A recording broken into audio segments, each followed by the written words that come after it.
Okay, so as discussed earlier, a high frequency carrier wave is used to carry the audio signal from the transmitter to the receiver.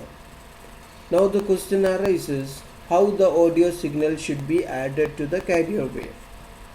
The solution lies in changing some characteristics of carrier wave in accordance with the signal. That is, if we consider some characteristics of this carrier wave like amplitude, frequency, phase, etc., one of these characteristics has been changed and it will be in accordance with the intensity of the signal wave and so that they will be superimposed together and this wave has been sent.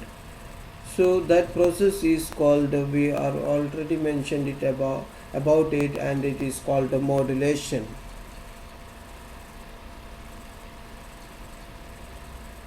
So we can define the modulation as the process of changing some characteristics like amplitude, frequency, phase of a carrier wave in accordance with the intensity of the signal. The purpose of modulation is that, remember, the purpose is different. The purpose of modulation is that in order to send or transmit audio signal through the space, the frequency, we should have a high frequency wave.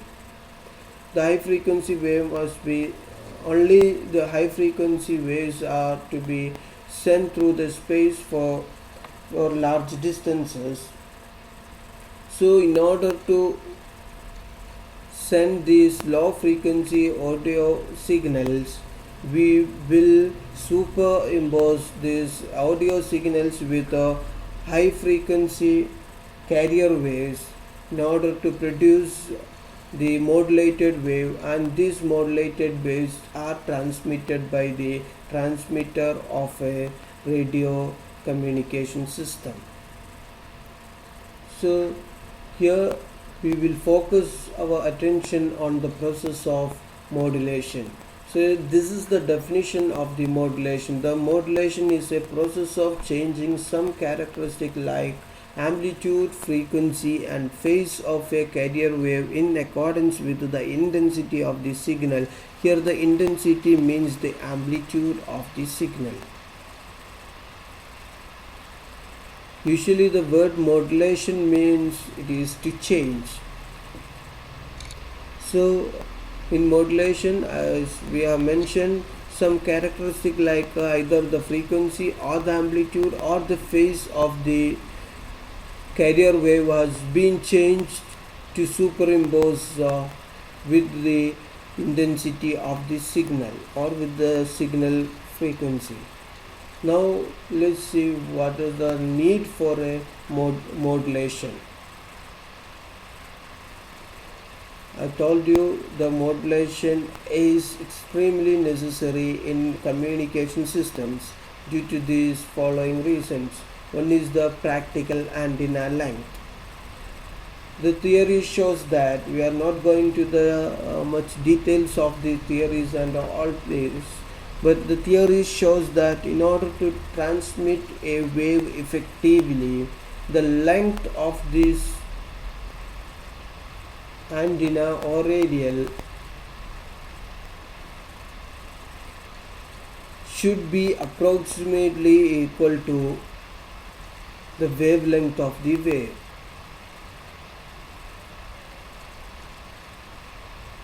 That is very important. So in order to transmit a particular signal, then the length of the antenna used to transmit that signal will be approximately equal to the, or in comparison with the wavelength of the wave used. So now if we, for example, if we consider a wave with suppose we are having a audio frequency with a frequency, let's say 20 kilohertz, we have to transmit it through the space. So in order to transmit this signal through the space, we know that the signal will have a velocity of 3 into 10 raised to 8 meter per second. So the length of the antenna will be equal to the wavelength of this wave. So the wavelength will be the velocity divided by frequency,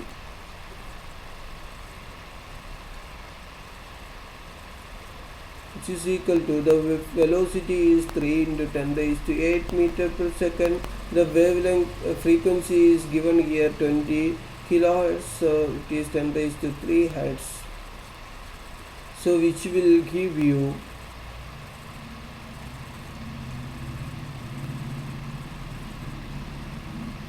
15,000 meters. It is practically impossible to have an antenna with length 15,000 meters. 15,000 meters means it is around 15 kilometers. It is 15 kilometers. So it is not possible to have this length. So that's why this audio signal cannot be directly transmitted. So if we incorporate this signal of 20 kilohertz with a carrier wave of, let's say, 1000 kilohertz, then we will almost have a antenna with 15 meters in length. That is possible to have. So one of the need for modulation is that the practical antenna length itself. The length of the antenna used for the transmission or in the transmitter will be proportional to the wavelength of the wave used.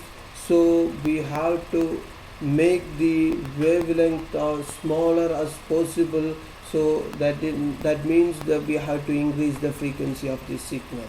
That is achieved through this modulation. Another thing is that the operating range. We know that the energy of a wave depends upon the frequency. If it is an electromagnetic radiation, E is equal to h nu. So the greater the frequency of the wave, the greater the energy possessed by it. As the audio signal frequencies are very small, therefore they cannot be transmitted over large distances if radiated directly into space. So the only practical solution is to modulate a high frequency carrier wave with a audio frequency signal and permit the transmission to occur at this high frequency. So the operating range is the another problem, because its energy is very small, they cannot be directly sent to the space.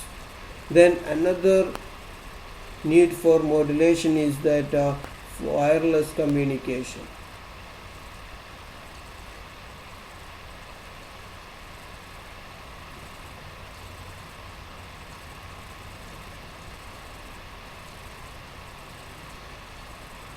It is if we are having a signal of 20 kilohertz, which will be first of all it will be converted into an electrical signal, and this electrical signal has been converted into a corresponding electromagnetic radiation by the transducer or which is the transmitter itself.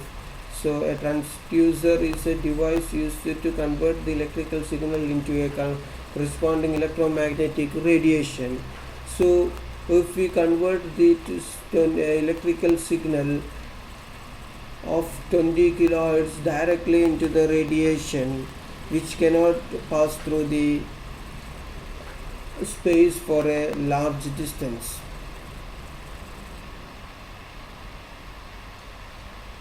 So for having this wireless communication, we need to have a modulated wave or a high frequency wave. So these are the needs for modulation. Now I told you that the modulation is process of changing some of the characteristics like amplitude, frequency or the phase. So depending upon the which characteristic of the carrier wave we are changing, we can have different types of modulation.